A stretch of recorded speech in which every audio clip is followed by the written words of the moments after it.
reproduction, je vais d'abord vous présenter les 6 règnes du vivant, pour montrer où se situent les animaux. En fait, le vivant, on l'a classé en 6 règnes.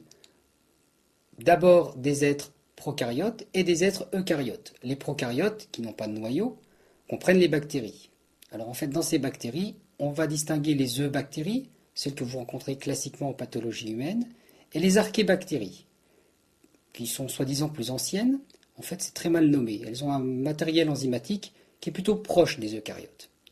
Ces archéobactéries, vous les rencontrerez dans les conditions extrêmes, dans les rifts, au fond des mers, ou dans des conditions extrêmement froides. Ensuite, nous avons les êtres eucaryotes qui ont un véritable noyau. Alors, on a classé dans les protistes pratiquement tout ce qui n'était ni plantes, ni champignons, ni animaux. En fait, c'est un règne fourre-tout, les protistes, dans lesquels on met les unicellulaires, les anciens protozoaires, les protophytes, les protomycètes, et puis on y classe aussi toutes les algues. En fait, la pluricellularité a été inventée par différentes branches d'algues, chacune de leur côté, par les plantes, par les champignons et par les animaux, chacune de façon indépendante. Donc il y a donc 2 règnes que vous voyez qui sont très proches, qui émergent des protistes, qui sont les animaux et les champignons. L'idée à retenir là-dedans, c'est vraiment que les plantes et les champignons sont vraiment très éloignés les uns des autres. Donc ce qui nous intéresse, ce sont les animaux. Tout d'abord, définissons le règne animal. Les animaux sont des êtres eucaryotes, qui ont un véritable noyau. Ce sont aussi des êtres hétérotrophes et pluricellulaires. Donc cela, je l'avais déjà annoncé, pluricellulaires, puisque tous les protozoaires ou animaux unicellulaires, on n'en parle plus, on préfère les incorporer maintenant dans les protistes. Et les animaux sont des êtres hétérotrophes, à l'opposé des plantes qui se nourrissent de soleil et de substances minérales. Nous, les animaux, nous avons besoin de nous nourrir de substances biologiques pour synthétiser nos propres constituants cellulaires. Les animaux stockent leurs réserves glucidiques sous forme de glycogène.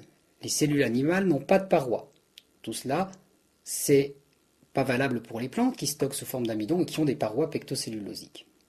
Mais tous ces caractères-là, les 5 que je viens de citer, concernent malheureusement aussi les champignons. Il n'y a pas d'exception, tous les animaux vérifient ces 5 critères, mais les champignons les vérifient aussi.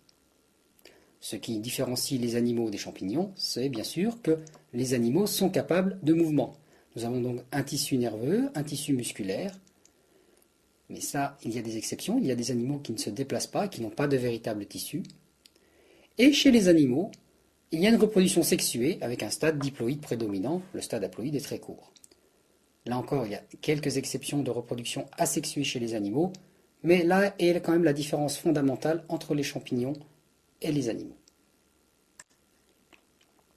Alors, puisqu'on parle du cycle diploïde ou haploïde, voici le cycle classique d'un être vivant animal.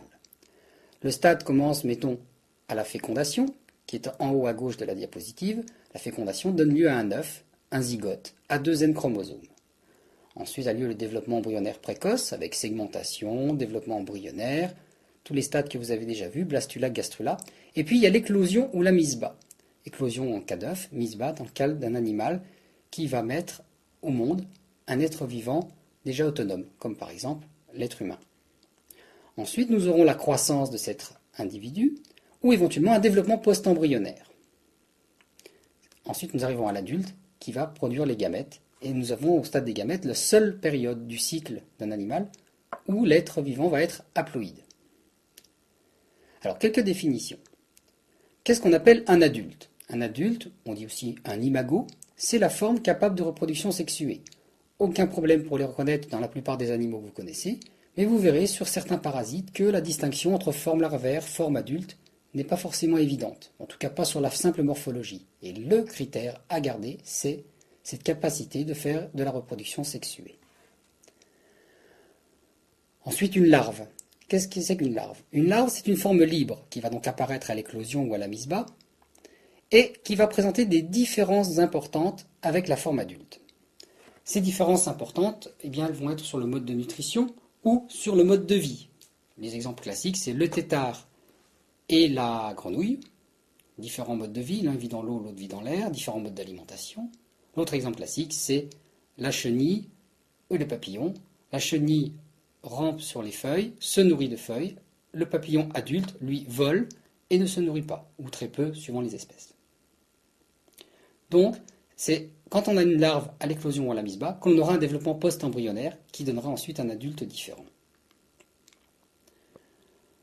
Dans les stades plus antérieurs, en ce qui concerne l'embryologie, l'embryon, c'est l'organisme en voie de développement.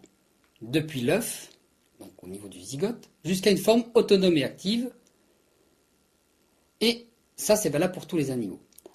Chez l'homme, vous avez une définition bien particulière du fœtus qui va désigner un embryon de plus de 3 mois. 3 mois, cette limite est un petit peu arbitraire. C'est ce qui sépare ce que vous appelez classiquement l'embryogénèse de l'organogénèse. Donc, chez l'homme, le fœtus, c'est une définition propre à l'homme et ça désigne l'embryon de plus de 3 mois.